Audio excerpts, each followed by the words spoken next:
है ना। जो व्यक्ति भोला है, भोला भाला, चोरी कर रहा है, उसे पता ही नहीं कि चोरी करने से क्या होता, इसे सठ कहते हैं। ऐसे लोगों को यदि सत्संग मिल जाए, एक बार इसकी चर्चा मुझे याद आ गई, जरा सुनिएगा। एक गुरुजी कथा में सुना रहे थे कि भगवान श्री कृष्ण जब गैया चराने गए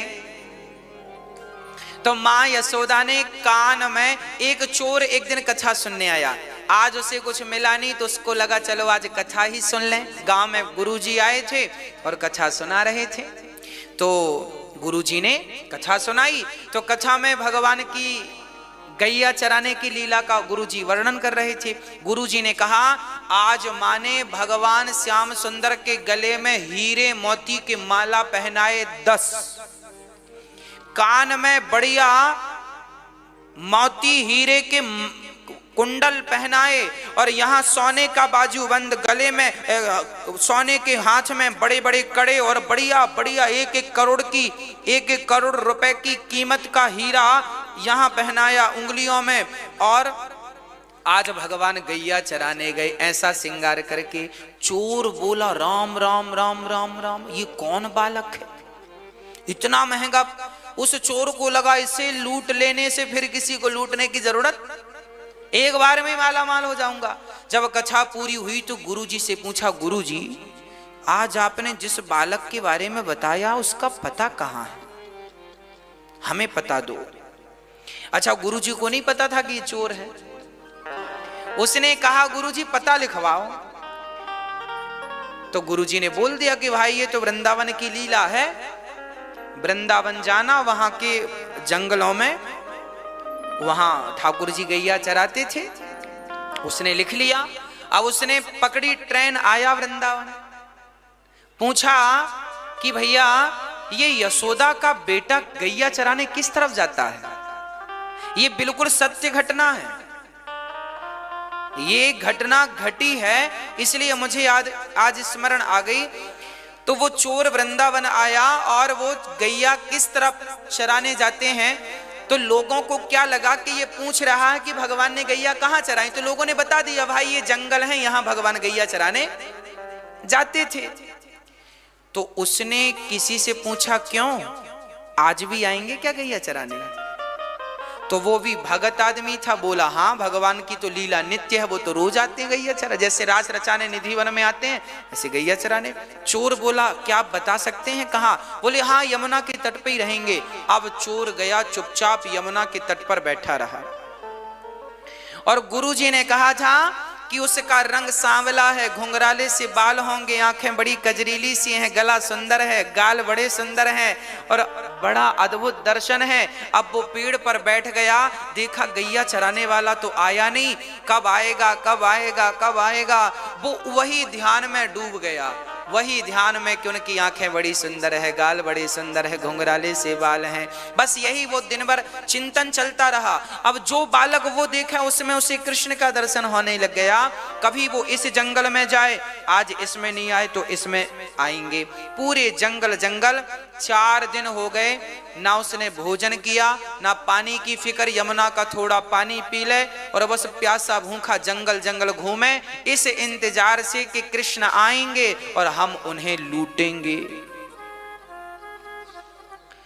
अब देखिए, भक्ति तो भक्ति है ना, भगवान का चिंतन तो भगवान का ही चिंतन है ना। तो वो चोर जब 4 दिन हो गए और बस भूख से बस अब उसका चला नहीं जाता, हाथ पांव नहीं चल रहे हैं, ज्यादा चल नहीं सकता, एक पेड़ पर चढ़ गया और उसने संकल्प ले लिया कि श्याम सुंदर यदि नहीं आए तो मैं मर जाऊंगा, परंतु अब मैं यहां से जाऊंगा नहीं। जब भक्त की जिद भगवान ने देखी तो जैसा जैसा गुरुजी ने बताया था कि 10 माला, तो भगवान ने 10 माला पहनी, कान में मोती हीरा तो कान में हीरा मोती पहने, घुंघराले, जो छवि उसके मन में बसी थी वही रूप भगवान ने बनाया। और वेश कीमती सोना चांदी और हीरे की अंगूठियां पहन के भगवान सचमुच गैया चराने जंगल चले गए। उसका प्राण निकलने वाला था, प्राण जाने वाले थे, तब उसने देखा कोई गैया चराने आ रहा है, उतर गया, चुपचाप खड़ा हो गया और देखा वही बालक था, तुरंत पास में गया, चारों तरफ देखा कोई नहीं। उसको लगा इसे लूटना तो बहुत आसान है।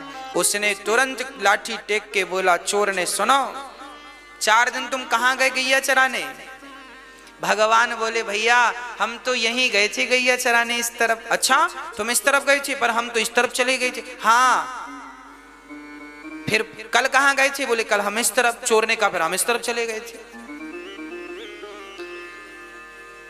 चोर ने कहा, सुनो तुम्हारी मैया कहाँ है? हमारी मैया तो घर पे है। बाबा घर पे है। मित्र सब गांव। तुम अकेले हो? हाँ हाँ हम अकेले हैं। तो सुनो चलो अपने सारे माला उतारो। क्यों? भगवान बोले क्यों माला उतारे अपने? हम चोर हैं, चोर तुम्हें लूटने आए हैं। अच्छा हमें लूट लोगे? हाँ हाँ हम लूट लेंगे तुम्हें। भगवान ने अपने सारे माले उतार दिए। और क्या? बोले अंगूठी उतारो। भगवान ने अंगूठी उतार दी। कान की उतारो। भगवान ने कान की उतार दिए। और जब कान के, हाथ के सब श्रृंगार ठाकुर जी ने उतारा, उसके बाद उसकी झोली भर गई सोना चांदी हीरा मोती से। तब भगवान ने उसकी तरफ देखा और देखकर मुस्कुरा दिया। और ज्यों भगवान मुस्कुराए तो उसके हाथ से सोना चांदी हीरे मोती की झोली नीचे गिर गई। और वो श्याम सुंदर की मुस्कान को देखकर कितना आनंदित हुआ, चरणों में गिर पड़ा, हे नाथ कौन है आप? मैंने आज तक इतनी सुंदर मुस्कान नहीं देखी। सोना इतना पाया जिसके लिए मैं 4 दिन भूखा प्यासा रहा। उस संपत्ति को पाकर भी मुझे इतना सुकून नहीं मिला जितनी सुकून आपकी मुस्कान ने मुझे दे दिया। नाथ आप कौन है? तब भगवान ने प्रकट होकर दर्शन दिया, मैं वह परमात्मा हूं जिसके लिए बड़े योगी जन तपस्या करते हैं। तो प्रभु आपने मुझे सहज में दर्शन दे दिया। भगवान ने कहा यह सहजता नहीं है, तुमने मुझ पर विश्वास कर लिया। तुम्हें यह विश्वास हो गया कि मैं गैया चराने रोज आता हूं। जब भक्त को मुझ पर विश्वास हो जाता है तो मैं तुरंत उसके सामने प्रकट हो जाता हूं। व्यक्ति के अंदर विश्वास नहीं है, इसलिए मैं प्रकट नहीं होता। जब तक भगवान आए तब तक आपका विश्वास। अब बताओ 3 दिन में ही वो भाग के चला जाता तो भगवान कैसे मिलते? 4 दिन तक खड़ा रहा तब भगवान मिले। तो आपको भी इंतजार करना पड़ेगा, वो भी विश्वास के साथ। मंत्र जाप मम दृढ़ विश्वास। तो भगवान ने उसे दर्शन दिया। यही गोस्वामी जी ने लिखा है, देखो इन्हें कहते हैं सठ। वो था तो चोर, पर कथा एक बार सुनी तो सुधर गया। तो जो एक बार में सुधर जाएं और सदा के लिए बुराइयों से हट जाएं, उन्हें सठ कहते हैं। जैसे पारस पत्थर का स्पर्श होते ही लोहा सदा सदा के लिए सोना बन जाता है, ऐसे गलत मार्ग पर चलने वाला सत्संग पाकर एक बार में ही जो सही मार्ग पर आ जाए उसे सठ कहते हैं। और सठ सुधर ही सत्संगति पाई, ये सुधर सकते हैं। ऐसे सठ के बारे में गोस्वामी जी लिख रहे हैं। और अब गोस्वामी जी खलों की वंदना करते हैं। खल जानते हैं किसे कहते हैं? मैया, ओ मैया। खल किसे कहते हैं? खल को 2 अक्षर अलग अलग करो, खा और ला। खा मतलब खाए और ला मतलब लड़े। खाए और लड़े, खाए और ढिसुम, खाए और ढिसुम, इन्हें खल कहते हैं। जिनके 2 ही काम हैं, खाना और इसमें तीसरी चीज और जोड़ो, जिनका खाएं उन्हीं से लड़ें, इन्हें खल कहते हैं, है ना? आपने देखा होगा कुछ लोग लड़ते हैं, खाना और लड़ना, आपसी लड़ जाते हैं। उदाहरण के लिए बच्चे आजकल, जिस माँ ने पाल पोस कर बड़ा किया उसी माँ से पिता से झगड़ा कर लेते हैं। ये कौन लोग हैं?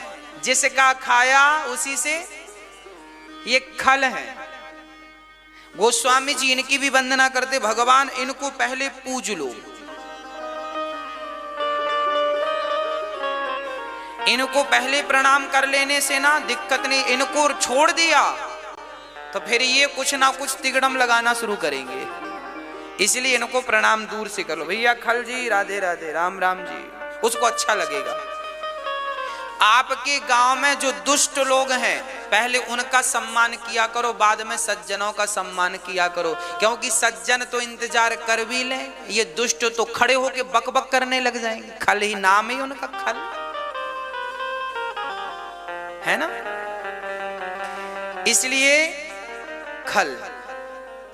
गोस्वामी जी कहते हैं इनको पहले प्रणाम कर लो, है ना। चलिए आगे गोस्वामी जी प्रणाम किनको करते हैं। अच्छा, खलों के दुष्टों के बारे में गोस्वामी जी ने कहा, बोले दुष्ट और सज्जन में क्या अंतर है। गोस्वामी जी ने अंतर प्रकट किया। बिछुरत एक प्राण हरि लेहि, मिलत एक दारुण दुख देहि। बिछुरत एक प्राण हरि लेहि, मिलत एक दारुण दुख देहि। सज्जन में और दुष्ट में क्या अंतर है, गोस्वामी जी ने लिखा।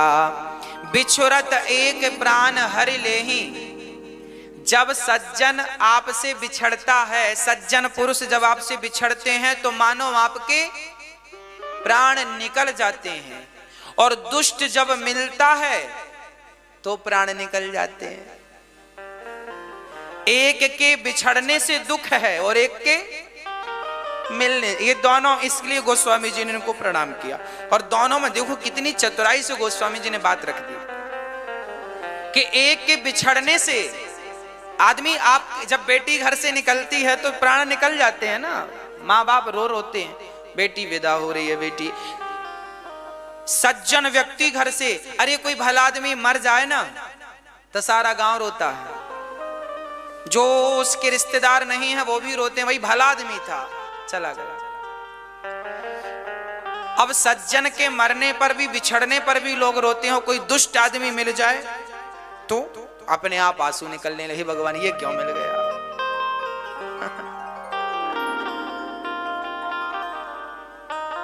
जो आपसे हर बार पैसा मांगता हो, है ना, भाई हमें 1000 रुपए दे दो। एक गांव में एक आदमी था, वो सबसे पैसा मांगता था, जिसके घर जाए चाय पिए, भैया हमें जरा 50 रुपए की जरूरत है। कब दोगे? अरे कल। पिछले साल भी बोला था कल देंगे, इस साल भी बोल रहा है कल देंगे। और मांगने कोई जाए, बोले पैसे दो, बोले हमने कब का बोला था। उसने कहा हमने तुम्हें देने का कब का बोला था, तो सामने वाला बोला तुमने बोला था कल देंगे, तो उसने कहा कल ले लेना, कल आने तो दो, अभी कल आया ही नहीं, कल आए सो पैसा लेना। अब पूरे गांव के लोग उससे डरने लगे, जब भी आएगा तो लोग देख के कांप जाते, अभी 50 मांगेगा, 100 मांगेगा, 1000 मांगेगा। तो दुष्ट व्यक्ति को देखने से ना कांप जाता है व्यक्ति, और सज्जन को देखने से प्राण निकल जाते हैं।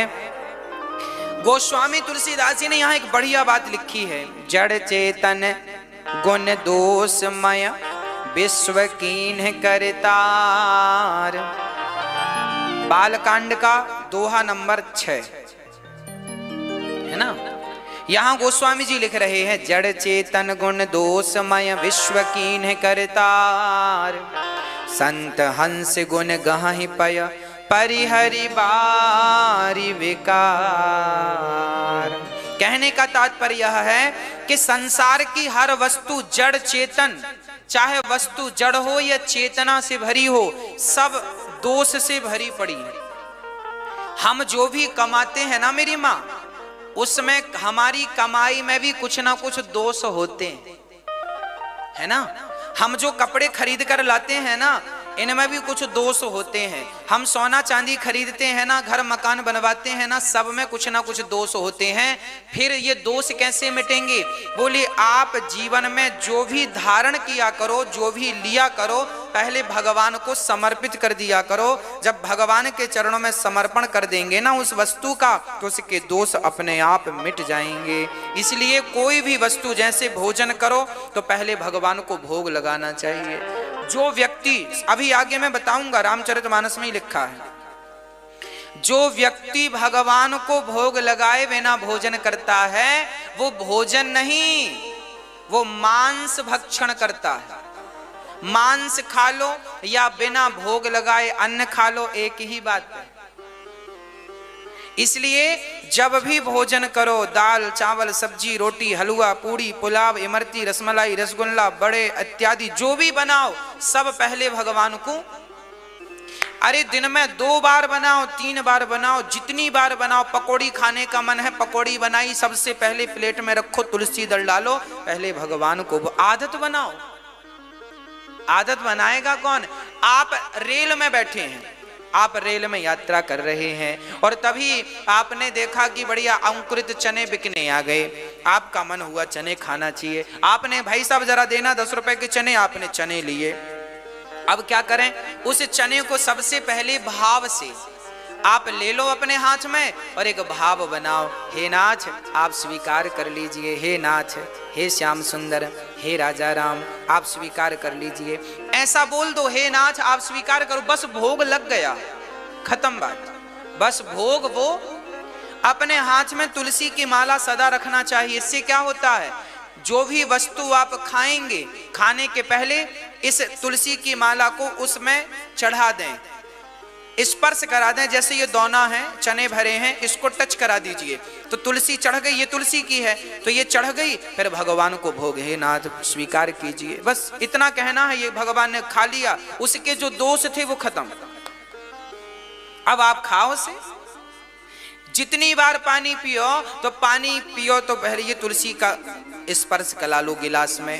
ये तुलसी है ना, पवित्र करती है, इसलिए संत जन अपने हाथ में सदा तुलसी रखते हैं। आपको भी रखना चाहिए। इसलिए हम लोग तुलसी की माला गले पे धारण करते हैं कि जब प्राण निकलेंगे तो कम से कम तुलसी तो गले पे रहेगी। कोई तुलसी का दल डालना भूल गया, कोई गंगा जल डालना भूल गया, तो कम से कम गले में तुलसी की माला तो रहेगी। इसलिए तुलसी की माला निश्चित रूप से हम सभी को पहननी चाहिए। मंगल सूत्र की तरह ठाकुर जी की हम पत्नियां हैं। हमारे पति कौन है? तुम हो एक अगोचर सबके प्राणपति। इसलिए हमें अपने आप को गोपी भाव ही रखना। हम गोपी ही हैं, हम स्त्री ही हैं, हम गोपी हैं, हम पतिव्रता नारी हैं और हमारे पति तो परमात्मा है। उस पति परमात्मा को प्राप्त करने के लिए हम चल रहे हैं। तो जो भी है सब भगवान को समर्पित करना चाहिए। और सब में भगवान का दर्शन गोस्वामी जी करा रहे। जड़ चेतन जग जीव जत सकल राममय जान, बंदौ सबके पद कमल सदा जोरी जुग पान। जड़ चेतन जग जीव जत सकल राममय जान। सबको राममय जानना चाहिए। सब कौन है मेरी माँ? राम स्वरूप है। आप किसके स्वरूप हैं? राम के। आपके भीतर कौन है? राम है। अब आप कहेंगे महाराज जी कैसे? मैं एक उदाहरण से समझाता हूं, आप समझिएगा। आपके घर में एक पत्थर है कि नहीं? चलो, पुराने जमाने में ना जो घर होते थे ना, उन घरों में जो दरवाजे होते थे, उन दरवाजों को किनारे पे खड़ा करने के लिए, क्योंकि बार बार वो लुढ़क जाते थे, तो लोग पत्थर रखा करते थे किनारे। गांव में हमने हमारे घर पे भी था, इसलिए अपने को याद है। आपके घर में पता नहीं था कि नहीं। पुराने जमाने के जो घर थे ना, उनके दरवाजा बार बार लुढ़क जाते थे, तो एक पत्थर लोग रखा करते थे।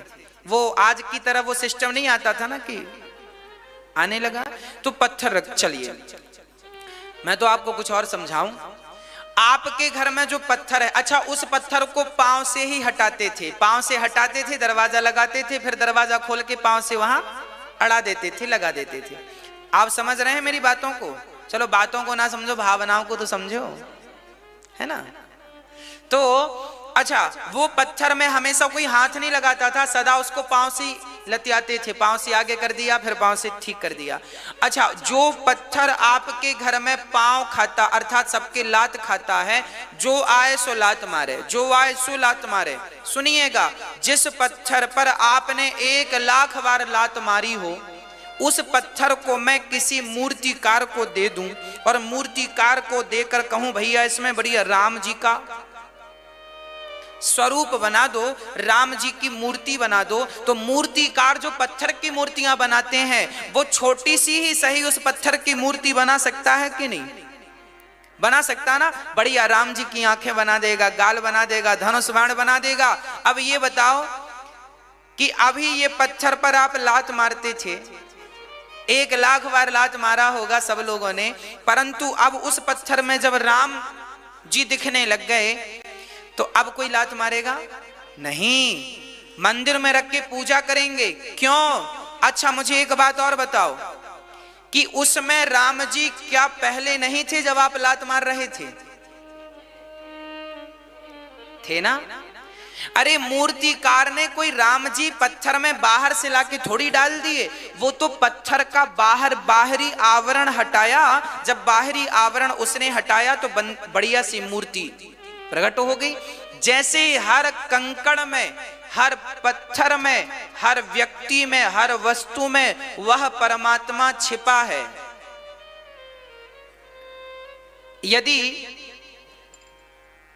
यदि कोई मूर्तिकार इस नारियल को ना बनाना चाहे ना, तो इसमें भी राम का चित्र काट काट के बना सकता है कि नहीं? अब ये सिंपल नारियल है, पर कोई मूर्तिकार बनाना चाहे तो बढ़िया बढ़िया राम जी को यहां अंकित कर देगा नहीं? हाँ, कहने का आशय केवल यह है कि इस वस्तु में राम तो पहले से थे, वो तो मूर्तिकार ने जब तराशा तब राम प्रकट हो गए। उस पत्थर पर जिस पर आप लात मारते थे राम तो पहले से थे, पर बाहर के आवरण ने उसे ढक रखा था। उसी प्रकार आपके और हम सबके भीतर राम समाये हैं, पर हमारी बुराइयों ने, काम क्रोध लोभ मोह, इन बुराइयों ने हमारे अंदर के राम को ढक रखा है, इसलिए राम प्रकट नहीं हो पाते। पर गोस्वामी जी के अंदर जो राम है वह प्रकट हो गए और ऐसी बुद्धि उन्हें प्राप्त हो गई, दृष्टि प्राप्त हो गई कि अब तुलसीदास जी जिनको देखते हैं किस रूप में देखते हैं? ये गोस्वामी तुलसीदास जी की अपनी पर्सनल सोच और दृष्टि है। क्या दृष्टि है? गोस्वामी जी ने कहा, सिय राम मैं सब जग जानी,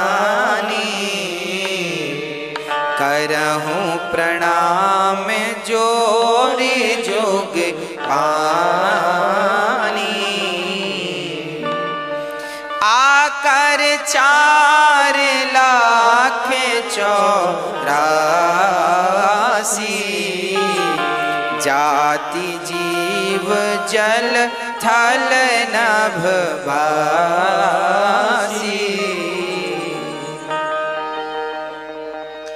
गोस्वामी जी कितनी बढ़िया बात कह रहे हैं, सिय राम मैं सब जग जानी, करहूं प्रणाम जोरी जोग पानी। अच्छा, गोस्वामी जी सब में भगवान को देखते हैं, आप लोग देखते हैं कि नहीं? मैया जी, आपको सब में कौन दिखता है?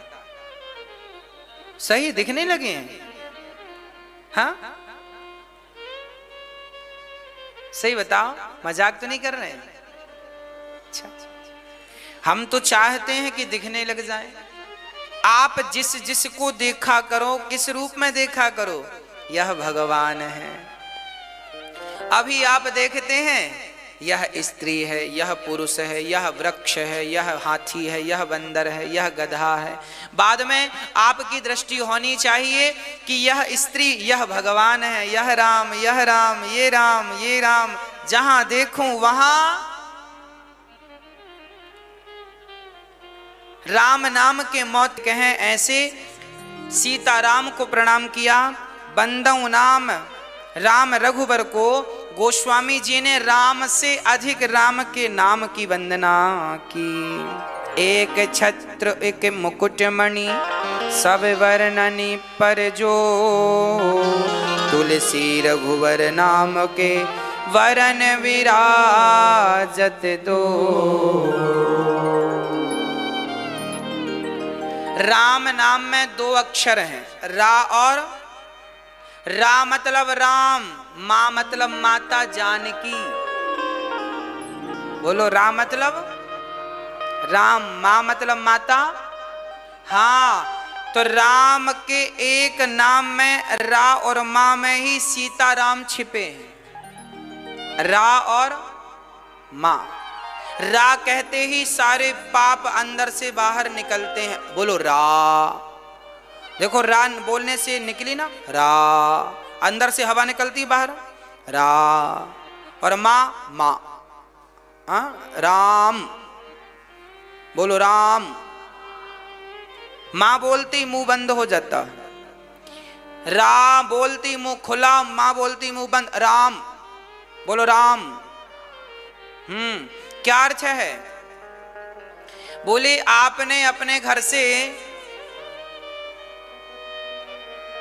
कुत्ते को निकाल दिया और फिर कुत्ता अंदर ना आए इसके लिए क्या किया आपने? दरवाजा बंद।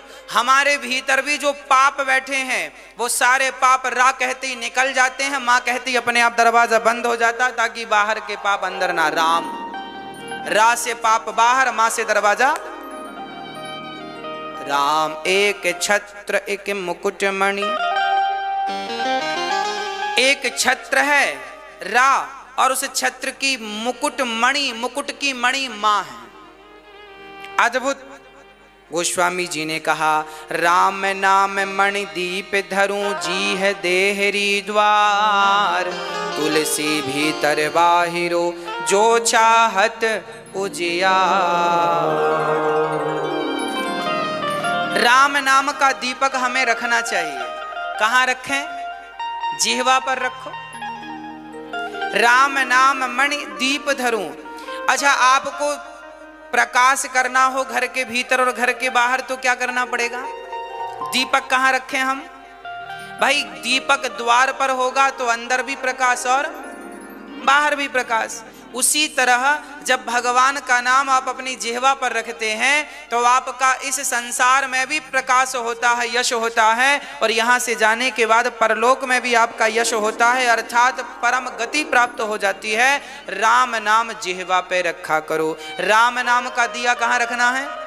जिह्वा, ताकि यह भी प्रकाशमय हो जीवन और वो भी प्रकाशमय, लोक परलोक दोनों सवर जाए। इसलिए काम करते हुए नाम, काम करते रहो मेरी मां और नाम जपते रहो। राम सिया राम सिया राम जय जय राम, राम सिया राम जय जय राम, राम सिया राम जय जय राम, राम सिया राम जय जय राम। नाम जी है जपी जागहि जो,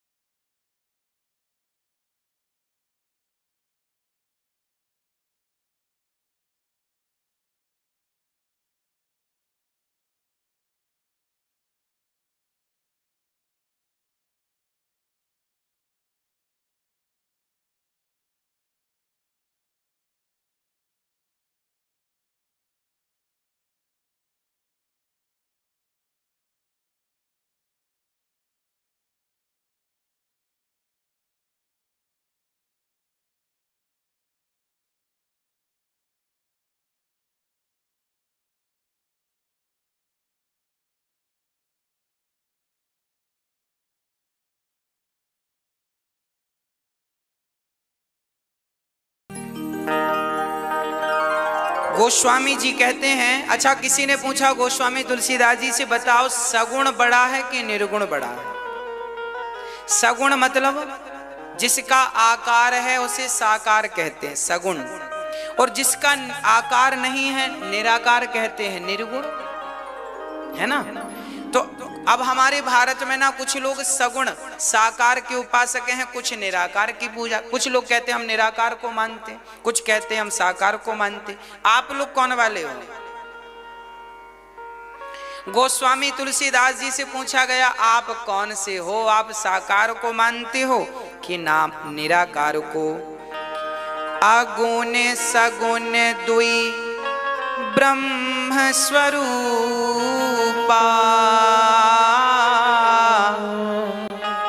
अकथ अगाध अनादि अनूपा। अब गोस्वामी जी कहते हैं दुई भाव हैं, या तो सगुण है या तो निर्गुण है, या तो साकार है या तो निराकार, वही सगुण साकार वही निर्गुण निराकार। अब गोस्वामी जी कहते सुनो, मोरे मत बड़ नाम दुहते, किए जेह जुग निज बस निज पूते। गोस्वामी तुलसीदास जी कहते हैं सुनो, मैं सगुण को, मैं अपने मन को सगुण में लगाता हूं तो लगता ही नहीं, मैं अपने मन को निर्गुण तक पहुंचाता हूं पहुंचता ही नहीं। ना सगुण में मन लगता ना निर्गुण तक मन पहुंचता, फिर आप किसके उपासक हो? गोस्वामी जी बोले, ना मैं सगुण का उपासक हूं ना मैं निर्गुण का उपासक हूं, मैं तो राम के नाम का उपासक हूं। राम नाम को जप लो, इसी से कल्याण हो जाएगा, चक्कर में ना पड़ो। हाँ, गोस्वामी जी कहते हैं राम से अधिक राम कर नामा, राम से अधिक राम का नाम कल्याणकारी। हम सगुण और निर्गुण के झगड़े में क्यों फंसे? राम राम कह के अपना किनारा पकड़ो। राम नाम अवलंबन एकू, राम नाम ही वो नौका है जिस पर बैठ के भवसागर से पार हो सकते हैं। इसलिए केवल गोस्वामी जी ने नाम का महत्व बताया है ना। इसलिए आप